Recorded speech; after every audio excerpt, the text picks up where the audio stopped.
Hey guys, it's Ash here coming at you today in Raid Shadow Legends. Welcome to the video. Thanks for taking a little bit of time out of your day, spending it with yours truly, talking a little bit of Raid. Today, you know what? I recorded that video 2 days ago now, opening random shards, building a random team. I think I get the most positive feedback in that one than I have in any from the series before. So that's really cool to hear. That was the sixth one that we've done.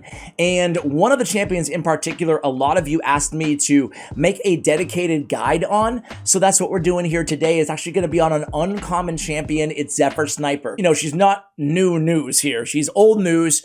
There are videos going back years on this champion, but to me, it's a confluence of new utility and old utility that really tell the story when we talk about why this champion is important, meaning that she has a lot of great use cases right now that weren't relevant a few years ago, and I just built her for the first time myself in that video, so I thought I would share a guide with you guys. Maybe you're new players, or maybe you're unfamiliar with this champion as well. So thus, Zephyr Sniper guide today. I'm probably going to do something on my Champ Guides channel too, just to make sure two birds with one stone. Maybe we'll just try different content with her. Maybe we'll try a spider build on that account. However, I am going to show you today a spider build for this champion and a control build for this champion. I'm not going to probably re-equip her totally, but I will put all the gear that you guys need on her vis-a-vis the fitting room. We'll talk about key stats when building her for a Spider 20 tank or, you know, various other levels as well, especially if you're a new player on your Arbiter missions. First off, how you guys doing? Send us some positive vibes, especially if you need it today, guys. Send us some love all of your way. I just watched the Malaysian Flights 370 documentary on Netflix, docu-series, and I thought it was really well done, very interesting. I'd known a little bit about it. I'd seen a previous documentary, but this one was really, again, very, very just compelling and tragic at the same time. So I would recommend that to you guys. What planes don't do is just vanish off the face of the earth. I just finished, oh gosh, I'm just drawing a blank on the name of it, but I finished a 1973 ethics paper by Peter Singer. I've been like so obsessed, not obsessed, intrigued by the philosophy and ethics of Peter Singer lately. I heard him on a, this is a couple years ago, Lex Friedman podcast, and not that I necessarily agree or disagree with everything that he says, but he makes me think, and I love deep thinkers. I love anybody out there who has honest dialogue about a topic that might even be taboo and approaches it from a very analytical and non-emotional, but like likes to talk about those kind of things. I digress, guys, but just food for thought. That's what I'm into. Last time that I asked you guys for book recommendations, I said I was in the mood for something kind of like fantasy, and you guys left me like 50 fantasy novel recommendations. Oh my god, I screenshot them all, but now it's paralysis by analysis. I don't know what to read now. Darn it. Zephyr Sniper. Why is she so good? Let's talk about the good and the bad on this champion. She's a barbarian and uncommon defense-based champion.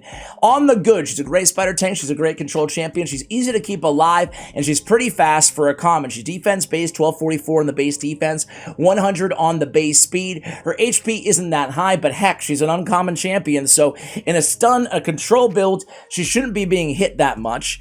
And in a spider tank, you don't want her to have a ton of HP because you want her to be either anti-affinity, negative affinity to be the tank for the team, or have lower HP than the rest of the champions on your team to be the tank of the team. So that actually works out in our favor in some situations. She's not really a big damage dealer, although you can get some damage out of her with the War Master Mastery, because she does have an AoE on her A1. Not only does she have an AoE, but adding extra utility out of her on waves, talk about Doom Tower waves specifically, has a 30% chance to increase the cooldown of a random skill on each target by 1 turn. It's a nice to have. It's not a game changer for that A1 ability.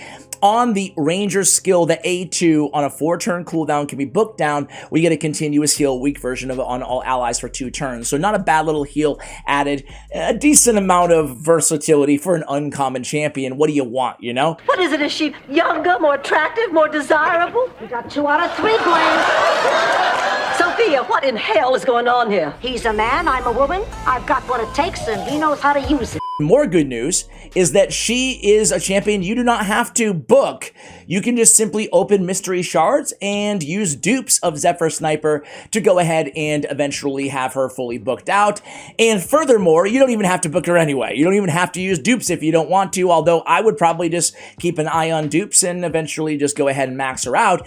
But you're only getting damage. You are getting one less cooldown on the small continuous heal, but if this is the only heal that you're relying on for your entire team, I would say you probably need a little bit more healage anyway, right? But it is a nice to have again, you know, I'll take it, right? So getting that cooldown down, maybe if you put a book into it, and not a book, don't put a book into her, that's my point. But if you put a dupe into it, it goes to the A2, maybe don't even bother with the rest unless you really want that extra chance on the debuff, and I guess why not, right? It's just dupes anyway. In terms of mastery, the downside, the negative on this champion. It's a big one, in my opinion at least. Her best utility in the game, to me, would be in the spirit-only secret rooms, rare-only, spirit-only secret rooms of Doom Tower Hard. Those are some of the most difficult rooms. The rare-only rooms are some of the most difficult rooms in all of the content in the entire game. And boy, she would be S tier for that particular role, guys. She really would, because unlike a lot of the rare champions we're having to use, I don't know, a Banshee and a Bizzle, champions like that, they're a little bit more challenging to keep alive, but at least she's defense-based, and she's got that nice base speed too, so she's a perfect candidate for a control stunner who can stay alive in those secret rooms, but we can't use her because she's not a rare. She's worse than that. She's an uncommon. And I'm not asking them to add uncommon secret rooms. Don't read me wrong, Plarium, if you're watching. Yeah, dude, I would get absolutely skewed. My head would be on a stake in the raid community in the middle of the center square or whatever. If they're like, you know what, Ash, good idea. Let's add all these extremely difficult common and uncommon secret rooms. Brilliant. No, I'm not asking for that. I'm just saying it's a shame that we can't use her where it would be the best to use her, you know? But that's not saying you can't use her in any dungeon wave that you're struggling with, or in any Doom Tower floor that you're struggling with, right? So this is the Masteries. We should probably just make a dedicated video to talk about this, but these are the most important Masteries when we talk about building any stun specialist, stun set that is. Obviously stun set, artifact sets in general, you do not need any accuracy to land those stuns off the debuff, so we don't have to worry about that in this kit. We want to come down the defense tree, that's imperative. Other than that, you can go support, you can go with the extra HP, you can go with a little lay on hands, a little healing action. You know, you could even go with rapid response because of the continuous heal. If you went down that route, maybe Lore of Steel, maybe a Cycle of Magic coming down to Spirit Haste, okay? But I like going for a little bit of extra damage. Specifically, I like to picking up Life Drinker on the offensive side. Here, I'll move over so you guys can see everything that I went with without trying to cut off my left arm. Am I seeing double? But you guys can see nothing too crazy here on the offensive side, but the defense is super important on this champion.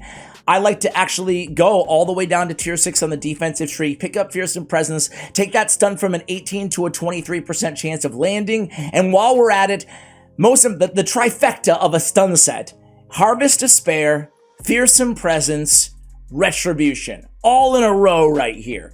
Harvest Despair, 60% chance of placing a leech when we place those stuns, right? We love it. Extra healage. Sign me up. Retribution, 50% chance to counterattack when she loses 25% of her max HP from a single enemy skill. So that's going to counterattack and again have another shot of landing a stun. And again, have another shot of landing a leech too. So this is why those three are super important to get full utility out of your stunners. Okay, in terms of artifacts and accessories on this particular build, we have, and then I'll show you a quick stun run, then I'll show you the spider. It's going to be a lot different, the spider run. Defense on the banner. We went HP on the amulet, we went defense on the mythical ring, albeit not a very good one. A lot of attack that doesn't help us at all. We went speed on the boots, we went HP percentage on the chest, and we went HP percentage on the gauntlets.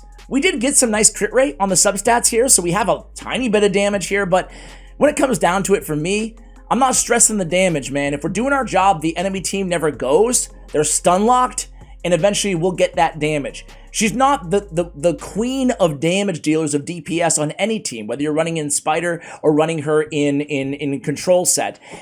Sometimes you don't even want her to be doing a ton of damage. So for that reason, I'm not stressing on my crit rate and my crit damage. Instead, I'm stressing on my speed and survivability, and that's really it on this champion. So fairly easy to build in that regard.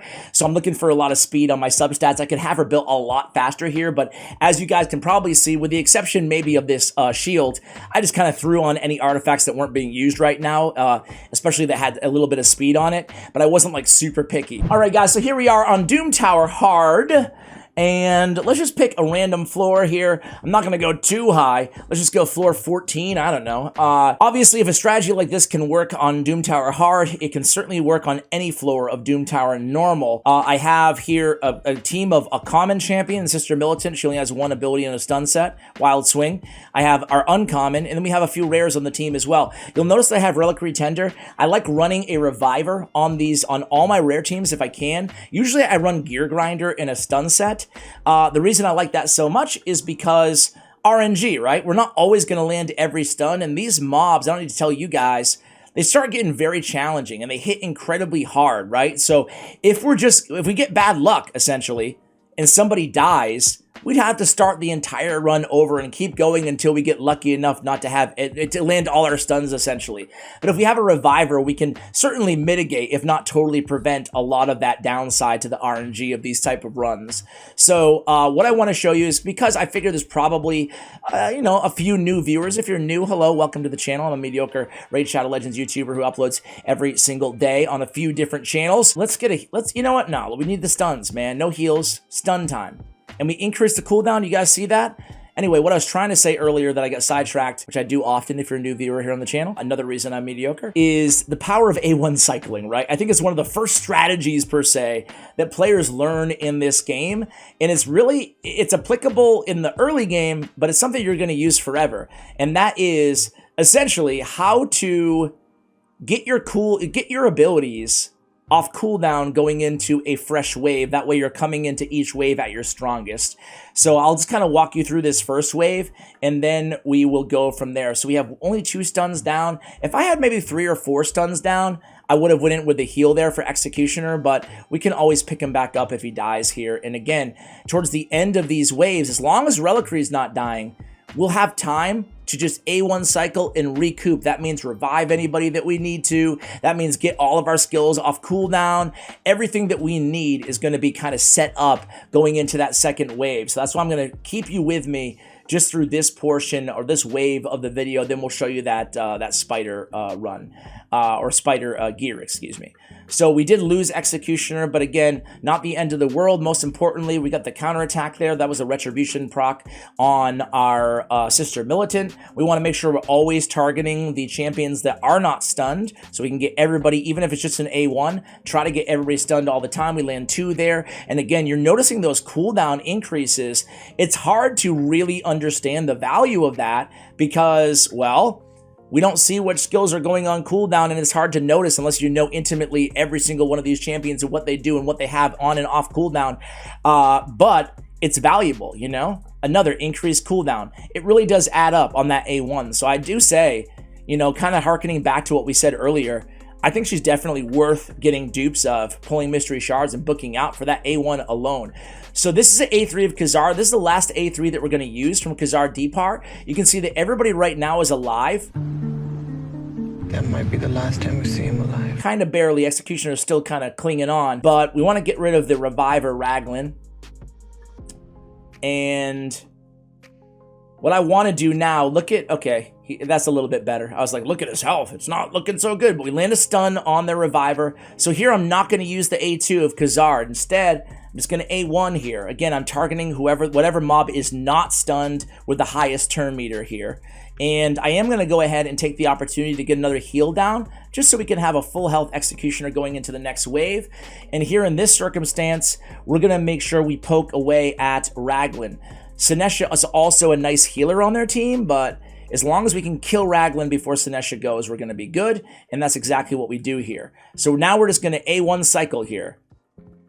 A1, A1, A1 on absolutely everybody. This is going to allow, again, well, now we're going to switch because she's stunned, Got to make sure we're always targeting the non-stunned champion here. Try to land a stun on him as well. And we'll come in with, there we go, we do it. we'll come in with a nice fresh cooldowns on the second wave. Just by using only our A1 abilities, we'll have everything else off cooldown. Now, you know, this is very basic for a lot of you guys watching, but it's always eye-opening to read comments of like, dude, I just started playing a week ago, thank you so much about like that or that. So I try to remind myself not to ever assume that people know everything that we're talking about here on the channel, you know? Finally, we'll get through it. Had you guys with me for 5 minutes now almost. We come into the second wave, and now we can come in from a position of strength, right? We can come in here, go in A1s. Obviously, we don't need these on cooldown, but again, increase cooldown on all these champions. You really love to see it. I have to mention that I'm really impressed with that extra cooldown element to the A1. So we only have 2 mobs that are not stunned at this point, so I would say that's pretty dang good. Just in preparation, I'm going to go ahead and place that continuous heal on everybody and come back in and try to land. We land a stun there on, what is that, Relic Keeper. And now I'm going to let you guys go, but you guys get the gist, I think, by now, right? This is the way that you can run a stun team and clear content that you otherwise would not be strong enough to beat these enemies. I'll be right back at the end. All right, guys, so it's not the fastest run in the world, but we got the job done, right? On a team of, you know, of fairly easy to get champions.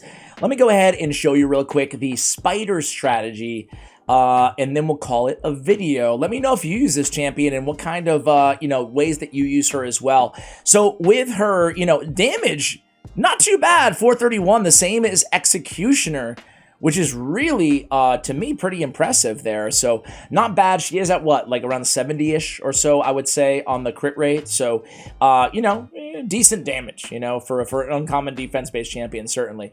All right, let's go ahead and show you how you might want to use her in lifesteal instead. So it's going to be important, especially if you're in the early game, guys. I'm Miranda. I'm a famous singer, dancer, actor, model, magician, YouTuber, celebrity. Oh, why am I on Reliquary Tender? What am I doing? Especially if you're in the early game, guys. What you want to do is aim for defense around 2,000 or so, right?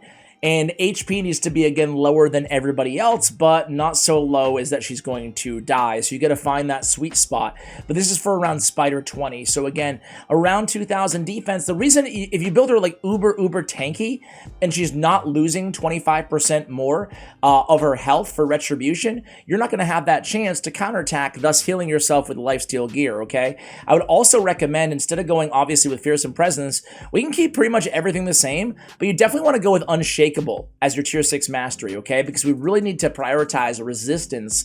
It's a lot easier. It's still doable without resistance. It's a lot easier with it. So for that reason, we would put resistance on the chest and resistance as well on the banner. Let me go ahead and show you what a build might look like here. I'm just going to go with gear that I don't have equipped. Again, we're going to go lifesteal here. And we're not going to, let me push over really quickly here, but we're not going to overdo it or overthink it too much. And I don't want to use, I'm going to try not using accessories to make up for my great haul on this account. So speed is still going to be super important. So we're going to go speed there. We're going to go, there's more speed there. We'll take it. Again, we want to keep an eye on our HP and our defense and our resistance. That one has resistance, so let's go on this one too. But no speed, so let's just kind of chill with where we are. We have speed, HP, defense.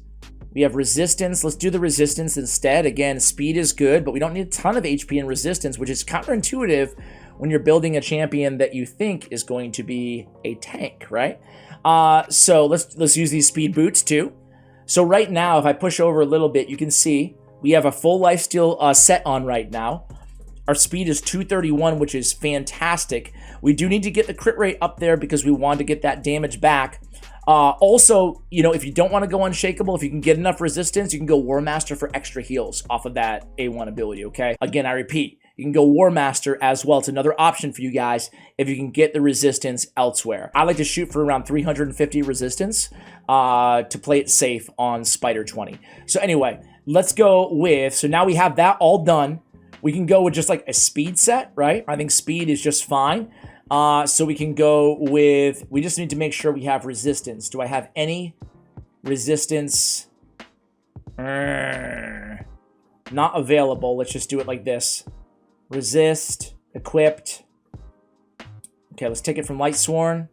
Resist with speed. Heck yeah, let's try it on. Heck yeah. And then, as I mentioned, we do want to make sure that we go with crit rate on the gauntlets. So let's just steal these from Nizana. I would like a little bit more resist if possible. Do we have any on here? That's a lot of HP on that one. Ashwalker has a little resist. Sure.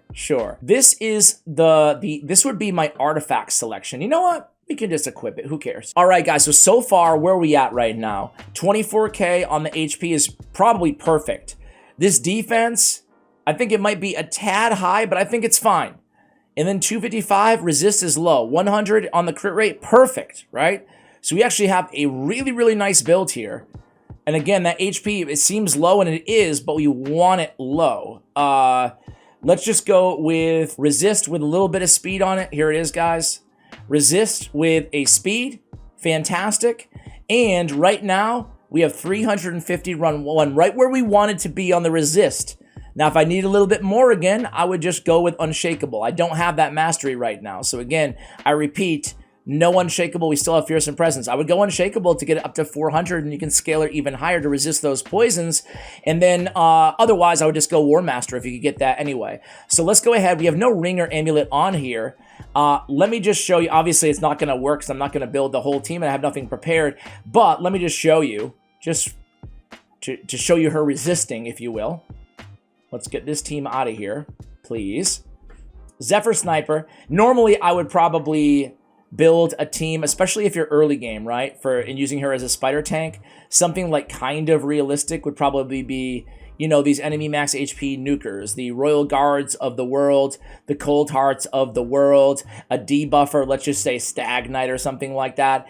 I don't even think I have gear on all of these champions right now, so again, it might not work, but you'll get the idea at least, right? Obviously, Ultimate Death Knight is incredible as well in a similar type of role. Why am I... Okay, there's Staggy.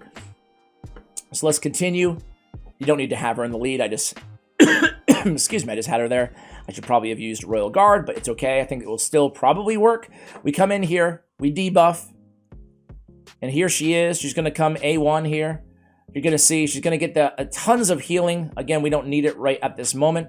We just go in with Heartseekers A3, come in here with Takedown, another enemy max HP, and then we do another one. But, you know, we're a brand new account. We're resisting all the poisons. Check it out, right? She did get one poison. Shame on the spider. But the thing is now we have a little bit of a predicament, don't we, guys? We have to wait until we have these abilities off cooldown again. We don't have we're not lucky enough to have a Prince Kymar. We're not lucky enough to have a... Isn't it funny how at the beginning of the video, I'm like, I'm not going to show you. And then I ended up building her and showing you, right? She's healing herself back up on those counterattacks, right? You're going to see her A1.